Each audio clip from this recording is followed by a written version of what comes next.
ඉතින් හැමෝම පරිස්සමින් ඇති කියලා හිතනවා. ඉතින් ඔන්න අදත් වෙනදා වගේම ටික කාලයකට පස්සේ වුණත් ඔයාලට රසමරස ඩයට් රෙසිපි එකක් අරගෙන තමයි මම ආවේ.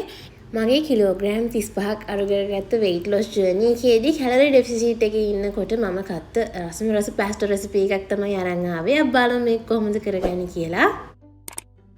ඉතින් මේකට අපිට අවශ්‍ය වෙනවා මෙන්න මේ tortilla wrap එකක්. මේ tortilla එක ඇවිල්ලා මිල්මා එකේ tortilla එක. මේකේ කැලරි ප්‍රමාණය අඩුයි. ඉතින් අපිට පුළුවන් මේක අරගෙන මෙන්න මේ විදිහට රෝල් කරලා මේ වගේ චූටි තීරු වලට කපා ගන්න පාස්තා වගේ.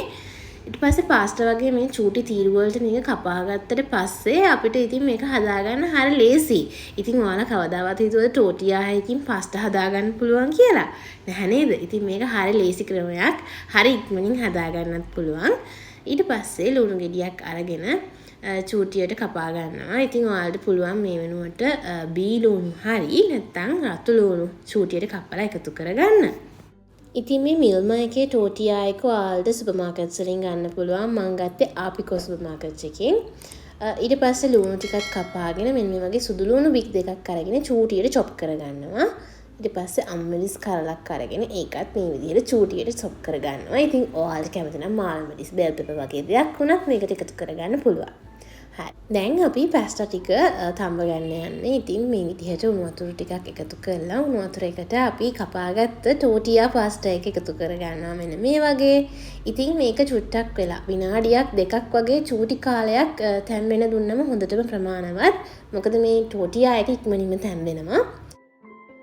ඉතින් කැලරි හිඟ එක ආහාර ගන්නවා නම් කැලරි ඩෙෆිසිට් ඩයට් එකක් කරනවා නම් ඔයාලට මේ වගේ හරිම අඩු කැලරි ප්‍රමාණයක මීල්ස් තමන් කැමති විදිහට රසවත් විදිහට හදා ගන්න පුළුවන්. ඉතින් ඔන්න විනාඩි දෙකක් මේක තැම්බුණාට පස්සේ මෙන්න මේ වගේ තමයි අපේ පාස්තා එක තියෙන්නේ. ඉතින් මේකේ පරිස්සමෙන් වතුර ටික ඔක්කොම නැතුව චුට්ටක් ඉතුරු වෙන විදිහට අයින් කරගෙන පාස්තා එක පැත්තකින් තියාගන්න. දැන් සේම් පෑන් එකට මම පිරිසිදු පොල් තෙල් වලින් තේ හැන්දක් එකතු කරගෙන මෙන්න මේ විදිහට ස්ප්‍රෙඩ් කරගන්නවා. ඒකට chop කරගත්ත අපේ සුදු ලුණු ටික එකතු කරලා පොඩ්ඩක් වෙලා පෑන් එකේ හොඳින් ෆ්‍රයි වෙන්න දෙන්න. සුදු ලුණු ටික හොඳට golden color වෙලා හොඳ සුවඳක් ඒකගෙන එද්දි අපි ලුණු ටිකත් එකතු කරගෙන පොඩ්ඩක් fry කරගන්නවා. අම්මිරිස් චුට්ටත් එකතු කරගෙන මේක හොඳට මේ විදිහට pan fry කරගන්න. එතකොට හරියම රසයි.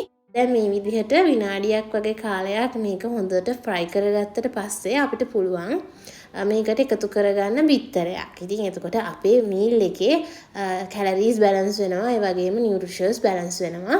මේ විදිහට බිත්තර එකතු කරගෙන හොඳින් ස්ක්‍රැම්බල් කරගන්න ලුණුත් එක්කම ඊට පස්සේ අපිට පුළුවන් මේකට අපේ පාස්ටා එක එකතු කරගන්න ඕන. තඹගත්ත පාස්ටා එක එකතු කරගත්තා.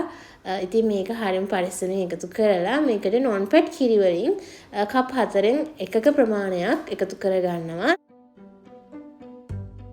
ඊට පස්සේ හිමාලයන් පිංක් ලුණු සහ ගම්මිරිස් කෑලි මිරිස් එකතු කරගන්නවා. මම ඊට පස්සේ මේ එකතු කරගත්තේ sugar free sauce එකක්. ඒක නම් අත්‍යවශ්‍යම නැහැ. ඔයාලා ගාව තියනවා නම් එකතු කරගන්න. මම මේකට sugar තියෙන sauce එකතු කරගත්තේ නැහැ. සීනි රහිත එකක් තමයි එකතු කරගත්තේ. ඒක කලවම් කරලා කහ කුඩු ස්වල්පයක් සහ මිරිස් කුඩු ස්වල්පයක් එකතු කරගත්තා. පොඩ්ඩක් රස වැඩි වෙන්න. දැන් මේ ටික ඔක්කොම හොඳින් කලවම් කරගන්නවා මෙන්න මේ වගේ. දැන් අපේ පාස්තා එක රෙඩි. ඉතින් මේකට sausages, chicken, fish, tuna මේ ඕන දෙයක් අමතරව එකතු කරගන්න පුළුවන්. ඔයාලට තව protein intake එකට මෙන්න මේ විදිහට සර්ව් කරගන්න තමයි තියෙන්නේ. ඉතින් හරියම රස ක්‍රීමි පාස්ටා එකක් අපි හදාගත්තා low budget විදිහට. ඉතින් මේකට චීස් ඕන නම් ඔයාලට ඔයාලගේ කැලරි ලිමිට් එක ඇතුලේ චීස් එකතු කරගන්නත් පුළුවන්. මම අද හරියම බේසික් විදිහට තමයි මේ රෙසිපි එක ඔයාලට ගෙනාවේ.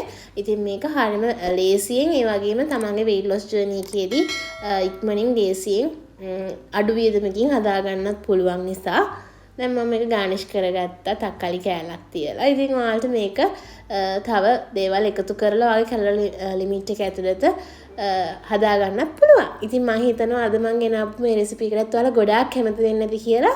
ලයික් එකක් දාන්න, කමෙන්ට් එකක් දාන්න, කවිද ඩෑෂ් chef මගේ YouTube channel එක subscribe කරන්නත් අමතක කරන්න එපා. හොඳ රස බලන්න යන්නේ. හරිම රසයි. ඉතින් ඔයා try කරලා බලන්න. අද වීඩියෝ එකකට කැමති නම් like එකක් දාන්න. මේ වගේ තවත් රසවත් diet recipe එකකින් නැවත ඔයාලව හමු වෙනතුරු ඔයාලා හැමෝටම සුබ දවසක්. පරිස්සමින් ඉන්න.